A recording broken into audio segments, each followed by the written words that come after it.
Hi, my name is Juvie and I'm a surgical nurse from NUH. After your eye surgery, you would have been advised by your doctor to keep your eyelids of the operated eye clean to prevent infection. You should clean your eyelids once every morning to remove any crust or discharges after the eye surgery. In this video, I will show you how to clean your eyelids in 9 simple steps.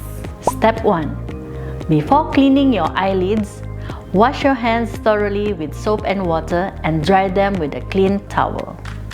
Step 2. Gather all the items you need for the cleaning.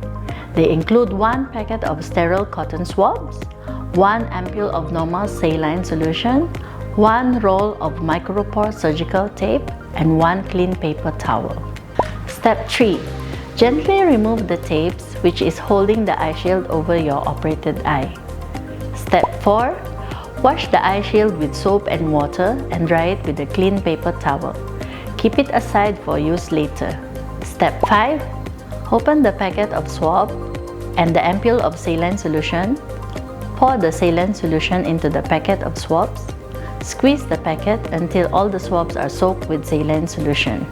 Step 6. Take a swab and gently wipe the upper eyelid from the inner to the outer corner of the eye. Do the same for the lower eyelid by using a new swab. Discard the swab after each use. Step 7. Gently pull up the upper eyelid and use a new swab to wipe along the upper eyelid margin in one smooth motion. Do the same for the lower eyelid using a new swab. You may use all the swabs in the packet to clean your eyelids. However, do note that any unused wet swabs should be thrown away after each session of eyelid cleaning. Step 8.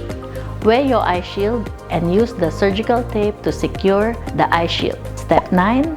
After cleaning your eyelids, remember to wash your hands with soap and water.